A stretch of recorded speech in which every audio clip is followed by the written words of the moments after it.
I love Laura's story too. We've talked before about you kind of how you got into fleet. I want you to share your story. And Laura, what's so neat about what you do now is you get to serve the people like us who run fleets and who, have all these challenges that we talk about. You get to assist in making lives easier every day. So tell us your story. I love your story. It's why I love what I do. But I have to say, Michaela, the other thing that it can't get any worse, right? Like you started with a DOT audit, like the rest of it, it's like, oh, I got this. This is easy. And it shows you to be ready for absolutely anything. So actually, what a blessing that's the way you started. You can never be afraid of an audit again, right? You've been through it, you know what to do. So I love that. So my story many moons ago is I just needed a job.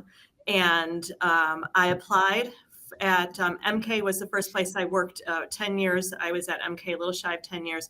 And they had and I didn't know what MK was. I didn't know what a fleet management company was, but they had an admin role open, an executive administrative assistant for the head of the VP of sales. I'm like, I can type, I'm organized, I can do this job, and I needed a job. So I applied and I got the job. And it's hard to go back in my memory. I'm pretty sure it was maybe 6 months. It could have been a year, but it was on short order. They asked if I would stay after work one day. And I'm like, what did I do wrong? They let me know that their head of license and title quit that day. And the department of it was small back then, of course. It was like, the 3 people left with her. And I was like, wow, what are you going to do? That's terrible. And they said, we think that you can do it. Would you take over the department? I'm like, super nice. Thank you. I have a driver's license. That is like the closest thing that I can get to in thinking I know what to do with license and title. And they said, you got this. We think that you can do it, which I'm going to go back and talk about in a little bit, how important that is. And so of course I did it. And so when you ask me then what was the challenges of those early times, that would be a pretty big challenge. I was walking in a department that left suddenly, and there was nobody there for me to ask.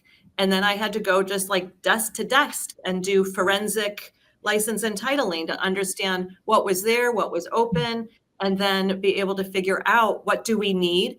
And super proud of what we created, because it was kind of their first quick tag, we called it. I don't know what they call it today, but to figure out like how do we do this in a more sophisticated manner, and that's what we did. And what was great was that I had nobody there to tell me how it was done, and so I could create just what was needed by talking to the rest of the departments, by talking to the clients, and just figuring out what could be, instead of you could go into a role and everyone tells you what it has to be, and that doesn't get you to where your future needs to be. And so, although it was challenging, I've taken that with me. Sherry, to your point, I've taken that, and everything that I've done is always learn, but then figure out what the future should look like. I love that. And I love the fact that someone said, we believe in you, you can do this.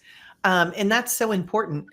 In our day-to-day, as whether we're just professionals, we're women in fleet, we're women in business. We could be moms and sisters and daughters and friends in all the aspects of our life. It's important to have that encouragement to someone to say, you got this, you can do this, I believe in you. And we're going to touch on that here in a little bit. And I look at each of you as just these, again, rock stars, powerhouse women in fleet, and just powerhouse women that I admire and look up to.